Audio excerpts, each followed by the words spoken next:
हर हर महादेव। ओम नमः शिवाय। क्या आपने कभी सोचा है कि ब्रह्मा जी और भगवान विष्णु की उत्पत्ति कैसे हुई? आखिर सृष्टि की शुरुआत कैसे हुई? आज शिव महापुराण का ये अध्याय इसी अद्भुत रहस्य से पर्दा उठाता है।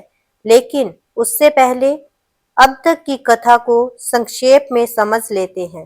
नैमिषारण्य में ऋषियों ने सूत जी से पूछा कि कलयुग में मनुष्य के कल्याण का सबसे सरल मार्ग क्या है। सूत जी ने बताया कि भगवान शिव की भक्ति और शिव महापुराण का श्रद्धा से श्रवण ही कल्याण का श्रेष्ठ मार्ग है। इसके बाद ऋषियों के प्रश्नों के माध्यम से भगवान शिव की अनंत महिमा और दिव्य ज्ञान का वर्णन आगे बढ़ता गया। अब खंड 1 के अध्याय 5 में हमें पता चलता है कि ब्रह्मा जी और भगवान विष्णु की उत्पत्ति कैसे हुई और सृष्टि के आरंभ का दिव्य रहस्य क्या है। तो आइए श्रद्धा और भक्ति के साथ सुनते हैं शिव महापुराण खंड 1 अध्याय 5। हर हर महादेव। नमः शिवाय। हर हर महादेव। जय शिव शंभू। स्वागत है आपका हमारे चैनल भक्ति सार 2009 में। आज हम श्रवण करेंगे शिव महापुराण प्रथम खंड अध्याय 5, भगवान सदाशिव द्वारा विष्णु एवं ब्रह्मा की उत्पत्ति का वर्णन। भगवान सदाशिव ने कहा, हे प्रिय, हमें एक ऐसा मनुष्य उत्पन्न करना चाहिए जो सब विद्याओं में प्रांगत हो और जिसके ऊपर हम संपूर्ण संसारिक भार को छोड़कर आनंद पूर्वक विहार कर सकें।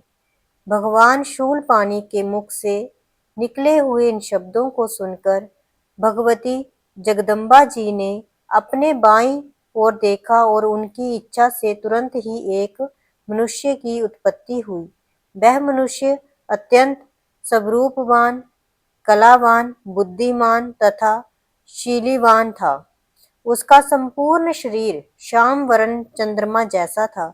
वह अपने भाल पर त्रिपुंड धारण किए हुए था। वह पीत वस्त्र धारण किए हुए था। उसका प्रत्येक अंग सुडोल एवं परम सुंदर था।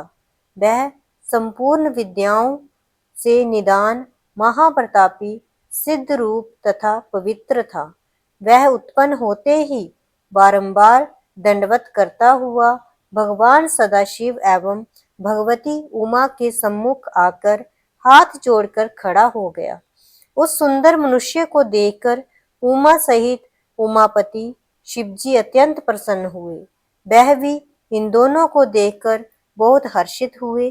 तदुपरांत उसने हाथ जोड़कर इन दोनों की स्तुति तथा प्रशंसा करते हुए प्रार्थना की, हे पिता एवं हे मातेश्वरी, आप मेरा नाम रखकर मेरे योग्य जो कार्य हो उसे बताइएगा। ये सुनकर श्री शिवजी बोले, तुम्हारा नाम विष्णु होगा।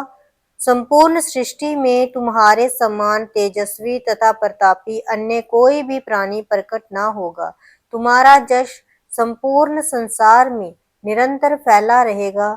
संसारी मनुष्य तुम्हें हरि, चतुर्भुज, भगवान, अच्युत आदि अनेक नामों से पुकारेंगे। तुम भक्तों का मनोरथ पूर्ण करने के लिए उत्पन्न किए गए हो। अब तुम्हें ये उचित है कि तुम तपस्या करो, जिससे तुम्हें अधिक तेज और सामर्थ्य की प्राप्ति हो। इतना कहकर भगवान सदाशिव ने विष्णु को योग विद्या का उपदेश दिया। तब विष्णु एक स्थान पर बैठकर तपस्या करने में लीन हो गए। हे नारद, वह 12 दिव्य सहस्त्र वर्ष पर्यंत एक ही आसन पर बैठे हुए योग साधना द्वारा भगवान सदाशिव का ध्यान करते रहे, परंतु जब उन्हें तपस्या का कुछ भी फल प्राप्त नहीं हुआ तो उनके हृदय में अत्यंत शोक हुआ।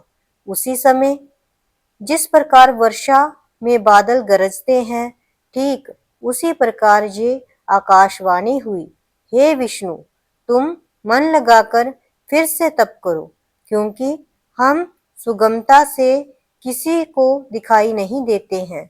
इस आकाशवाणी को सुनकर उन्होंने पुनः अत्यंत कठिन तप करना आरंभ कर दिया। उस कठिन तपस्या के कारण विष्णु के पवित्र शरीर से इतना पसीना निकला कि उससे एक नदी बह निकली। उस अवस्था में बैठे हुए विष्णु जब मूर्छित हो गए, तब उनका नाम तीनों लोकों में नारायण प्रसिद्ध हुआ।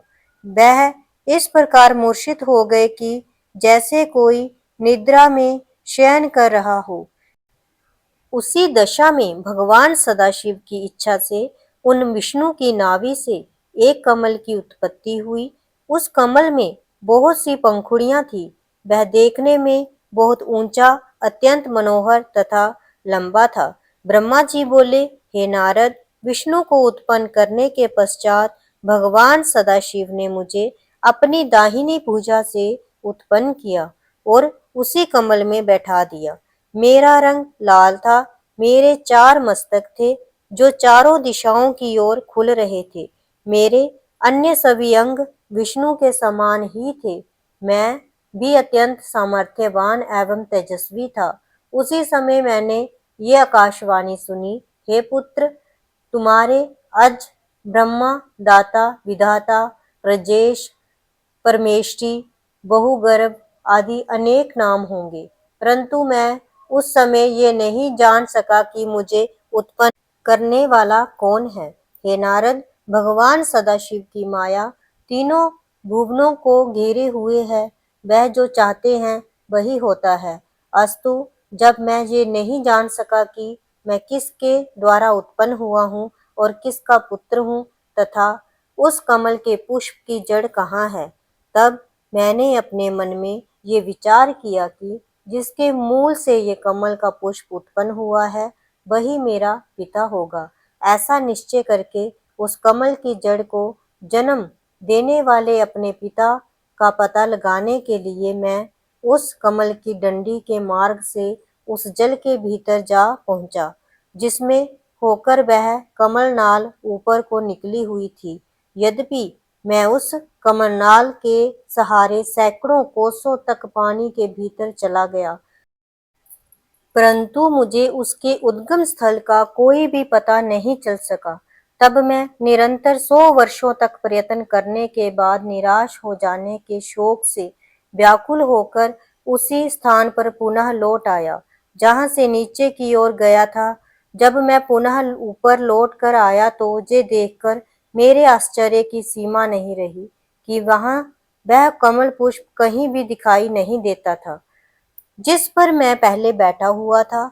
इस अद्भुत दृश्य को देखकर मुझे अत्यंत चिंता हुई। तब मैंने इस संपूर्ण सृष्टि के स्वामी से अपनी रक्षा करने की प्रार्थना की। हे नारद, उस समय मुझे चिंता युक्त देखकर आकाशवाणी हुई, जिसके द्वारा 2 अक्षर प्रकट हुए। उन अक्षरों के सहारे 16 तथा 21 अक्षरों का और ज्ञान हुआ, जिनसे मैं बहुत सी बातों को जान सका। ठीक उसी समय भगवान सदाशिव की इच्छा से उस जल में अचेत होकर पड़े हुए विष्णु सचेत होकर मेरे समीप आए। वह रतन जटित करीट आदि को धारण किए हुए थे। उनके शरीर का रंग मेघ के समान श्यामल था। उनके इस मनोहरी प्रकाशवान स्वरूप को देखकर मैं आश्चर्यचकित रह गया।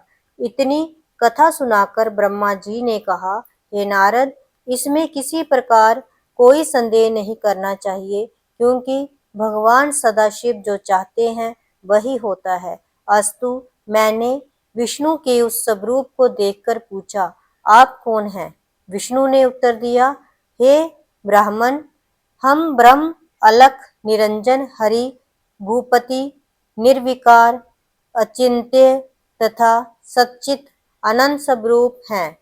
हम तुम्हारे पिता हैं और हमारे ही नाभि कमल से तुम्हारी उत्पत्ति हुई है। अब तुम निर्भय हो जाओ, क्योंकि हम तुम्हारे रक्षक हैं। हमारे ऊपर हमारे समान अथवा हमसे उत्तम अन्य कोई नहीं है। हम ही सबके स्वामी हैं। हे नारद, विष्णु जी ने ये बात अज्ञान अवस्था में ही कही थी कि हम ही उत्तम हैं और हम ब्रह्म हैं, क्योंकि वह उस समय शिवजी की माया से अचेत थे। भला इस संसार में ऐसा कौन है जिसे भगवान सदाशिव की माया भुलावे में नहीं डाल देती। हे नारद, विष्णु के मुख से ये वचन सुनकर मुझे अत्यंत क्रोध आया। तब मैंने उनसे कहा, हे विष्णु, तुम ऐसी असत्य बात मत कहो और केवल्य भाव का निश्चय रखो। यदि तुम हमें उत्पन्न करने वाले होते तो वेद हमें ब्रह्मा, पितामह, विधाता, परमेष्टि आदि नामों से नहीं पुकारते। हम स्वयं ही तीनों गुणों को धारण करके संपूर्ण सृष्टि को उत्पन्न करने वाले हैं। अतः तुम्हें हमारे प्रति ऐसे शब्द नहीं कहने चाहिए। मेरी बात सुनकर विष्णु बोले, हे ब्रह्मा, तुम्हें ऐसे अज्ञान में पड़ना उचित नहीं है। इस सृष्टि को उत्पन्न करने वाले तुम नहीं हो, बल्कि हम हैं। हम ही सब जीवों को उत्पन्न करके उनका पालन करते हैं और प्रलय काल में सबको नष्ट कर देते हैं। हमारे हरि, ईश, अच्युत आदि सर्वोत्तम नाम हैं। हमारी माया में वशीभूत होकर सब लोग अपना ज्ञान भुला बैठते हैं। इसलिए तुम भी ऐसा कह रहे हो।